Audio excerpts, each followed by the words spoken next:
Há um homem, agora mesmo, em algum lugar do mundo, pedindo desculpas por ter sucesso, não porque tenha feito algo errado, mas porque sua parceira se sente intimidada por suas conquistas.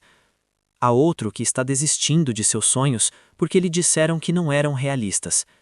E há mais um, talvez na casa dos 20 e poucos anos, que parou de treinar, de se cuidar, de melhorar seu corpo, porque a pessoa que ele ama se sente incomodada em vê-lo crescer. Todos eles acreditam que estão fazendo a coisa certa, acreditam que estão sendo bons homens. O verdadeiramente inquietante é que nenhum deles percebe que está perdendo algo essencial, não dinheiro, não status, está perdendo seu valor pessoal, porque o momento exato em que você permite que outra pessoa defina quanto você vale, especialmente alguém que se beneficia de você ser mais fraco, nesse momento você já perdeu. E o pior é que ninguém te avisou. Pelo contrário, a sociedade te preparou para isso desde o primeiro dia. Disseram que ser homem significava se sacrificar, calar, aguentar, prover, que sua missão era não incomodar, não se destacar demais, não colocar limite se isso fizesse outra pessoa se sentir insegura. Te ensinaram que seu valor dependia de quanto você dá, não de quem é você. E assim, pouco a pouco, sem notar, muitos homens começam a pedir permissão para existir, para crescer, para querer mais da vida. Este não é um ataque, é um aviso, porque quando você mede seu valor através dos olhos dos outros, deixa de viver sua própria vida e começa a atuar em uma obra escrita por outra pessoa. E quase nunca você é o protagonista. Nesta história hoje, vamos questionar essa programação. Vamos olhar de frente para uma verdade incômoda que muitos preferem ignorar. E pode ser que ao ouvi-la, algo dentro de você comece a despertar. A próxima vez que alguém te disser comporte-se como um homem, faça-se apenas uma pergunta em silêncio. Quem sai beneficiado desta versão da masculinidade? Porque quase nunca é você. Quando te dizem que um homem de verdade deve prover, quem recebe? Quando te dizem que um homem não se queixa, quem ganha com seu silêncio? Quando te dizem que um homem deve se sacrificar, quem está cobrando esse sacrifício? Se você observar com atenção, notará um padrão inquietante. O beneficiário raramente é o homem de quem se exige tudo. Essas frases não são projetadas para te tornar mais forte, nem mais livre, nem mais feliz. São projetadas para te tornar útil. Útil para os outros, útil para o sistema, útil para relacionamentos que muitas vezes não te devolvem nem a metade do que você entrega. A masculinidade que nos venderam não se foca no seu crescimento, mas na sua função, no que você faz pelos outros, não no que você constrói para si mesmo. Desde pequenos, ouvimos as mesmas mensagens repetidas várias vezes. Dê um passo à frente, pague a conta, proteja a todos, não mostre fraqueza, trabalhe até a exaustão, aguente, resista, inclusive morra se for necessário. Mas ninguém te pergunta algo fundamental. Como isso melhora sua vida? Onde está seu bem-estar nessa equação? Onde está seu desenvolvimento, sua paz, seu propósito? A maioria dessas regras não existe para te elevar, mas para te moldar, para te transformar em alguém previsível, controlável, disposto a ceder sua energia sem questionar nada. E o mais perigoso é que muitos homens aceitam essas ideias convencidos de que assim estão fazendo a coisa certa, sem perceber que estão renunciando a si mesmos. Este é o ponto onde começa a confusão. Porque quando tudo o que te define depende do que os outros esperam de você, você perde a capacidade de se perguntar o que você realmente quer, e sem perceber, começa a viver uma vida que não escolheu. Se você olhar com honestidade como a masculinidade é definida na cultura atual, descobrirá algo incômodo. Quase nunca é pensada para beneficiar o homem, é projetada para servir a outros interesses. Pense em cada mensagem que você ouviu sobre o que significa ser um homem de verdade. Sempre há uma obrigação, sempre há um fardo, sempre há alguém esperando algo de você, e quase nunca se fala de seus limites, de suas metas ou de sua felicidade. A maioria dessas normas gira em torno de uma ideia central: o homem existe para dar. Dar tempo, dar dinheiro, dar energia, dar segurança emocional, e se não o faz, é apontado, ridicularizado ou acusado de não estar à altura. Curiosamente, ninguém fala de um homem de verdade quando ele impõe limites, quando prioriza seus objetivos ou quando se nega a aceitar um maltrato. Essas qualidades não se encaixam no roteiro. O resultado é que muitos homens crescem acreditando que seu valor está diretamente relacionado a quanto toleram e quanto sacrificam. Não importa se estão exaustos, frustrados ou vazios por dentro. Enquanto continuarem cumprindo sua função, a sociedade os considera aceitáveis. O problema é que essa aceitação tem um preço muito alto: perder a conexão consigo mesmo. Esta definição de masculinidade não fomenta o crescimento pessoal, mas a submissão disfarçada de virtude. Te ensinam que aguentar é nobre, que calar é maturidade, que ceder é amor. Mas ninguém te ensina que se respeitar também é uma forma de força. Ninguém te diz que dizer não pode ser um ato de dignidade. E assim, pouco a pouco, muitos homens deixam de se ver como indivíduos com desejos próprios e começam a se ver como ferramentas, úteis, substituíveis, valorizados apenas enquanto continuam funcionando. Nesse ponto, a pergunta já não é quem você é, mas o que você pode oferecer. E quando seu valor depende unicamente disso, você está a um passo de perder tudo. Houve um homem com quem trabalhei que se encaixa perfeitamente nesta armadilha, embora ele não soubesse. Era um empreendedor de sucesso, alguém que tinha construído seu negócio do zero, sem heranças nem atalhos. Trabalhava muitas horas, sim, mas também estava orgulhoso do que tinha criado. O problema começou quando sua parceira começou a dizer que ele trabalhava demais, que não estava presente, que sua ambição era excessiva. Convencido de que estava falhando como homem, decidiu reduzir seu esforço. Passou menos tempo em sua empresa, parou de impulsionar projetos importantes e começou a se acomodar. Em pouco tempo, o negócio começou a sofrer. As receitas caíram e, com elas, a estabilidade. Então surgiram novas queixas. Agora o problema era o dinheiro. A mesma pessoa que lhe pediu para trabalhar menos começou a reprochar que as coisas já não eram como antes. Confuso e emocionalmente exausto, tentou corrigir o rumo. Voltou a trabalhar duro, a se focar, a reconstruir o que tinha enfraquecido. Mas desta vez a reação foi ainda pior.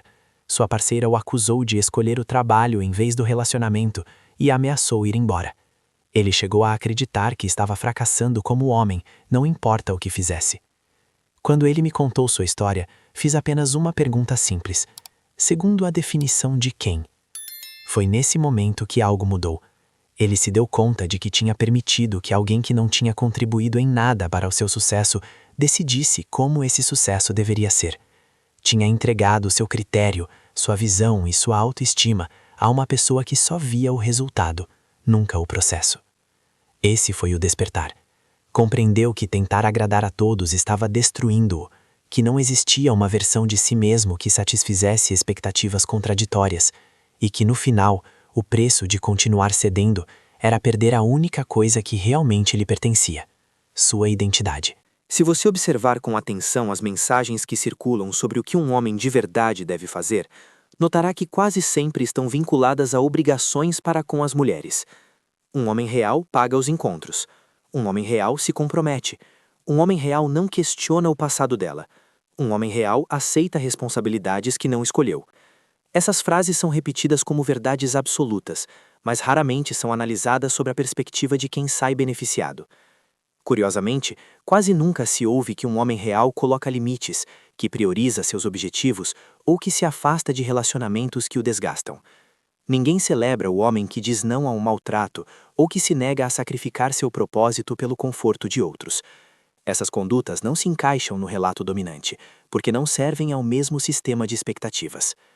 A definição cultural da masculinidade foi construída em torno do serviço, não do desenvolvimento.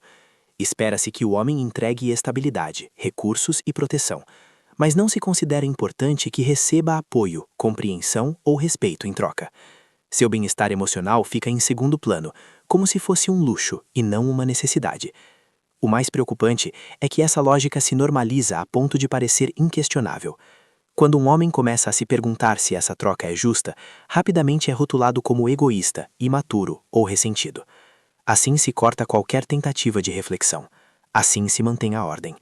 Deste modo, muitos homens acabam aceitando acordos que nunca negociaram conscientemente. Adaptam-se, encolhem-se, silenciam-se. E com o tempo esquecem que sua vida também tem um valor próprio, independente do que possam oferecer aos outros. Esse tipo de programação não aparece do nada quando um homem começa a sair com mulheres. instala-se muito antes, durante a infância. Desde pequeno, muitos meninos são ensinados que devem ser gentis, complacentes e cuidadosos com as meninas, que seus erros são menos toleráveis, que devem ceder primeiro. Na escola, as normas costumam punir com mais dureza a energia masculina e premiar a docilidade. Em filmes, séries e contos, a mensagem se repete sem descanso. O homem que sacrifica tudo pela felicidade de uma mulher é apresentado como herói. O que se nega, o que prioriza seu próprio caminho, é mostrado como egoísta ou frio. Assim, geração após geração, os homens aprendem que seu valor depende de quão bem conseguem satisfazer os outros. Quando chegam à idade adulta, muitos já não sabem como se avaliar sem uma validação externa. Acreditam que fazer as mulheres felizes os torna valiosos. Nunca aprenderam a se valorizar por seu caráter, por sua disciplina ou por sua capacidade de construir uma vida com sentido próprio. Sua identidade torna-se frágil, dependente da aprovação alheia. Lembro-me de pensar aos 16 anos que ser um bom homem significava nunca dizer não. Se uma mulher precisasse de algo, eu deveria fornecer. Se estivesse chateada, era minha responsabilidade resolver. Se pedisse atenção, eu deveria dar sem questionar. Parecia-me nobre, correto. Não entendia que estava aprendendo a ser útil, não a ser respeitado. Esse é o verdadeiro dano dessa educação. Não cria homens fortes, cria homens funcionais. Pessoas que medem seu valor por sua utilidade e não por sua existência. E quando sua função deixa de ser apreciada, ficam vazios, sem saber quem são nem que lugar ocupam no mundo. Aqui aparece uma verdade que incomoda muitos. O sistema cultural não quer homens verdadeiramente fortes e independentes. Um homem forte não aceita maus acordos. Um homem independente não precisa de aprovação constante. Um homem com princípios não sacrifica sua identidade para ser aceito. Por isso, desde o início, programa-se os homens para buscar validação externa e medir seu valor através do olhar alheio. Um homem que precisa de aprovação é fácil de controlar. Basta retirar-lhe reconhecimento, afeto ou aceitação para que comece a ceder. Por isso, qualquer espaço que fomente o desenvolvimento masculino independente costuma ser atacado. Academia só para homens, grupos de apoio masculino, mentorias entre homens. Rapidamente são rotulados como perigosos, tóxicos ou excludentes. Enquanto isso, os espaços exclusivos para mulheres são considerados necessários e protetores. A diferença não é casual. O objetivo é isolar o homem, impedi-lo de construir um sistema de valores próprio apoiado por outros homens. Porque quando os homens se reúnem sem supervisão, começam a compartilhar experiências, a detectar padrões, a entender que muitos de seus problemas não são individuais, mas estruturais. Isso é o que realmente assusta o sistema. Homens que deixam de se culpar e começam a fazer perguntas incômodas. Homens que se apoiam, se desafiam e se fortalecem mutuamente sem girar em torno da aprovação feminina. A confusão é uma ferramenta de controle poderosa, e enquanto um homem não entende seu próprio valor, continuará buscando que outros o definam. Quando se quebra esse isolamento e surge a clareza, tudo muda. O homem deixa de se ver como um problema que deve ser corrigido e começa a se ver como alguém que pode construir a si mesmo. E essa transformação é precisamente o que muitos tentam evitar. A verdadeira mudança começa quando um homem separa seu valor pessoal da opinião das mulheres. Não se trata de desprezá-las, nem de viver em oposição a elas, mas de entender que a percepção delas é apenas uma opinião, não uma sentença. Enquanto sua autoestima depender de ser aceito, desejado ou aprovado, sua identidade estará sempre nas mãos de outros. A cultura raramente encoraja os homens a melhorar por si mesmos. Quando se fala em ir à academia, é para se tornar atraente. Quando se fala em ganhar dinheiro, é para prover. Quando se fala em trabalhar as emoções, é para que ela se sinta segura. Todo o desenvolvimento masculino é apresentado como um meio para um fim alheio, nunca como um valor em si mesmo. Isso tem consequências profundas. Um jovem chegou a me perguntar por que deveria se esforçar se as mulheres não apreciavam sua melhora. Essa pergunta revela até que ponto ele tinha sido programado. Não conseguia conceber a ideia de crescer para seu próprio bem-estar. Sem validação externa, sentia que não fazia sentido avançar. Isso não é masculinidade, é dependência, é viver esperando aplausos que nunca preenchem o vazio interno. Quando um homem começa a construir força, disciplina e propósito por razões próprias, algo se reordena dentro dele. Já não negocia sua identidade por atenção. Já não se encolhe para se ajustar.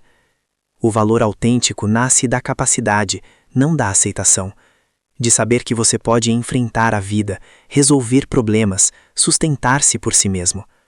Esse tipo de segurança não se mendiga, se constrói.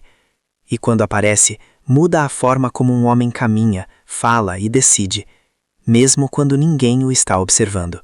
Quando um homem deixa de buscar validação externa, as mudanças não são sutis, são profundas.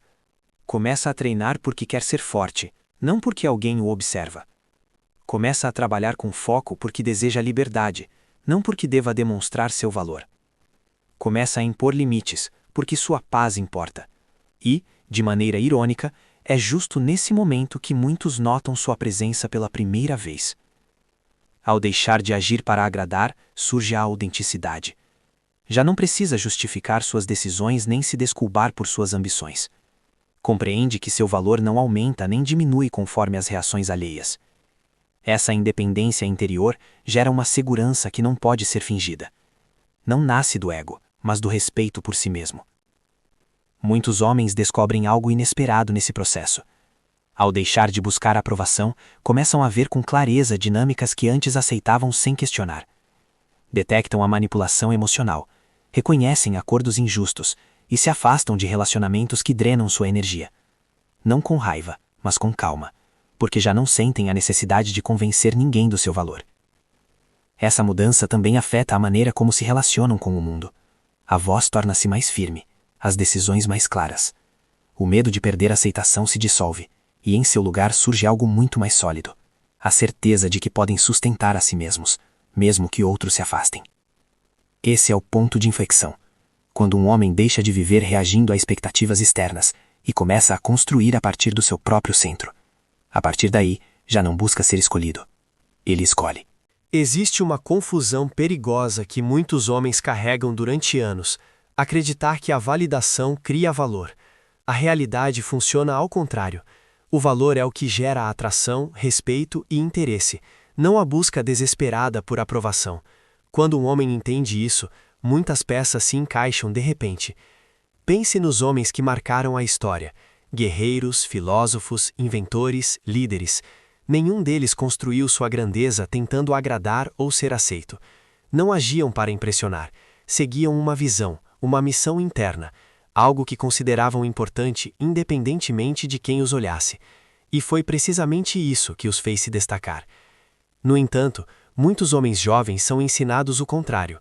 Dizem-lhes que seus melhores anos devem ser dedicados a impressionar, a agradar, a demonstrar que são suficientes. Enquanto perseguem olhares e aprovação, negligenciam algo muito mais valioso: seu desenvolvimento. As habilidades que não constroem, o dinheiro que não economizam, a disciplina que não formam, tudo isso se torna uma conta que chegará mais tarde. O mais irônico é que as pessoas que tentavam impressionar raramente permanecem. As expectativas mudam, os interesses se dissolvem, e a única coisa que resta é o vazio de não ter construído a si mesmo quando era o momento. O valor não nasce de ser escolhido, nasce de se tornar alguém sólido. Quando um homem investe em si mesmo, sem pedir permissão nem aplausos, ele se torna estável, e essa estabilidade é o que realmente atrai, não porque ele a busque, mas porque é o resultado natural de alguém que sabe quem é e para onde vai. Há um exercício simples, mas incômodo, que revela até que ponto muitos homens aceitaram valores que não lhes pertencem. Faça uma lista mental de tudo o que a sociedade diz que transforma alguém em um homem de verdade. Prover sem questionar, sacrificar-se sempre, aguentar em silêncio. Agora observe essa lista com honestidade e elimine tudo o que beneficia principalmente os outros e não você. O mais provável é que não reste quase nada. Esse vazio é revelador. Significa que durante anos, muitos homens viveram seguindo um roteiro que não melhora a sua vida, mas que a desgasta. O próximo passo é criar uma definição própria, uma que faça sentido para você. Força, não para intimidar, mas para se sustentar. Recursos, não para impressionar, mas para ser livre. Conhecimento, não para se exibir, mas para entender o mundo. Disciplina, não para agradar, mas para se respeitar. Quando um homem começa a viver de acordo com seus próprios valores, a resistência aparece rápido. Pessoas que se beneficiavam de sua complacência o acusarão de ter mudado, de ter se tornado egoísta, de já não ser o mesmo. Mas o que realmente querem dizer é que você já não é tão fácil de usar, que você já não se dobra como antes. Esse momento é um teste, porque crescer implica perder a aprovação daqueles que só te valorizavam pelo que você entregava. Manter-se firme não é crueldade, é coerência. E essa coerência é a base de uma masculinidade saudável, uma que não precisa se justificar nem pedir permissão para existir. Tudo leva a esta conclusão final. Seu valor como homem não é negociável. Não é decidido por votação. Não é definido por uma parceira, nem por uma moda cultural, nem pelas expectativas da sociedade. Seu valor é algo que você define, desenvolve e defende ao longo de sua vida. E qualquer um que tente dizer quanto você vale, geralmente o faz porque se beneficia de você não saber. Durante tempo demais, muitos homens viveram tentando se encaixar em padrões que nunca foram criados para o seu bem-estar. Confundiram sacrifício com propósito e aprovação com identidade. O resultado é uma geração de homens cansados, confusos, que sentem que nunca são suficientes sem saber exatamente por quê. A mudança começa quando você decide parar de medir sua vida através da reação dos outros. Quando você se pergunta se está se tornando mais forte, mais capaz, mais livre, mais íntegro. Essas melhorias te beneficiam diretamente e, de forma indireta, também elevam aqueles que te rodeiam. Essa é uma masculinidade saudável, uma que constrói, em vez de consumir. Haverá críticas, haverá tentativas de fazer você se sentir culpado por se priorizar. Mas esse incômodo alheio é, muitas vezes, a prova de que você está crescendo. Não se trata de rejeitar ninguém, mas de parar de se abandonar. Agora quero saber sua opinião. Em que momento você percebeu que estava deixando que outros definissem seu valor? O que mudou quando você começou a estabelecer seus próprios critérios? Compartilhe sua experiência nos comentários. Sua história pode ser exatamente o que outro homem precisa ouvir hoje.